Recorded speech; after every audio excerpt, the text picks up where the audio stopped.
So when I took this journey that I call faith-focused action, it really allowed me to discover who I was. So how did I do it? The first part was faith. Right? We all have to have this faith and believe that what that seed that God planted in us is going to take us somewhere. And so we can believe that and have faith that we're going somewhere, and that those dreams and hopes and desires that we have are going to lead to this beautiful thing that we want. Or we can buy into the fear. It's a choice that you make. And when people tell me, I don't know, I'm like, you can have faith over here, or you can have fear over here, but you got to choose the path, right? And so for me, I decided to take that leap of faith. Here's what I learned about focus. You guys ready for this?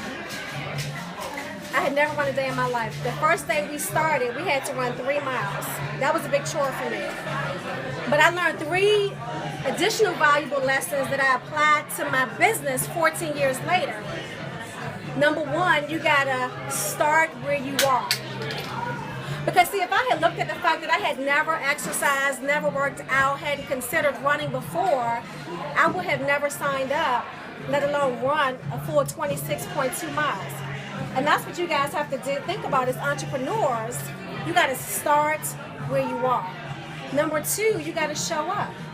You got to show up in your life every day as an entrepreneur. Like, you got to show up and be responsible for the successes and the failures that you get.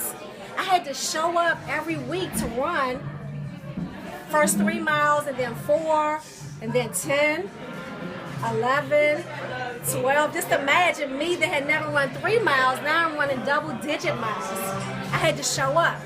And then the last principle I had to learn was that I had to push myself.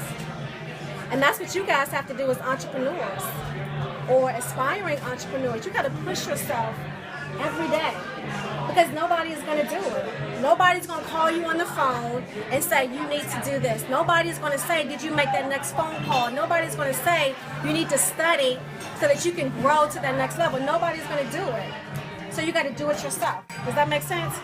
And when I did that, not only did I run 1 marathon, but I ran 3 marathons. Now, how did I do that?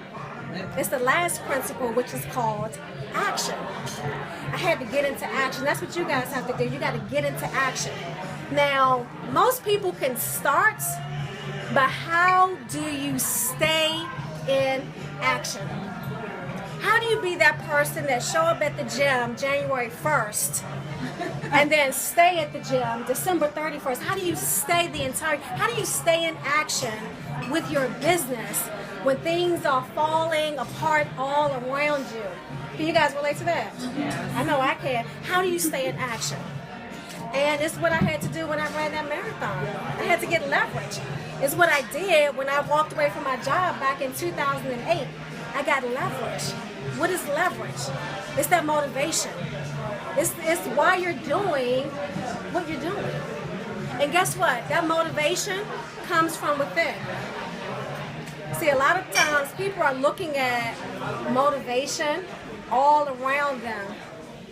And when you're looking all around you, you miss the source of your inspiration and your motivation, and that's you. And so that's what I had to get clear on, why I was doing what I was doing. And my motivation became, I didn't want to go back to that government job. I did not. Because once I got a taste of entrepreneurship on a full-time basis, I could not imagine going back into that job. You ever step away from something, you're like, I can't imagine going back. It's like an old boyfriend, right? But you can't stand. Let me tell you, it's that motivation to stay in action, keep on moving. It's the same thing. It's the same thing in your business, right? So you got to find that motivation from within. You got to find that purpose from within. And that's what I help women do, find that internal motivation so that they can become all that God has called them to be, so that they can achieve the dreams that they have. It's so heartbreaking when I meet women that have so many dreams and aspirations, they want so much, and I can see it in them, and they have great ideas, but they just can't fulfill on those dreams. Why is that? And so there's 3 questions. If you guys don't hear anything else that I say or anything that I've said, ask yourself 3 questions tonight and use this to stay in motivation and stay in action going into 2014. Number 1 is, you guys see I like to operate in 3s. Number 1 is this: what do you want? And number 2 is, why do you want it? And number 3 is, what's stopping you from getting it? So answer those 3 questions and really spend some time thinking about it, and make a vow to yourself that in 2014, no matter what it takes, I'm going to find that internal motivation to stay in action.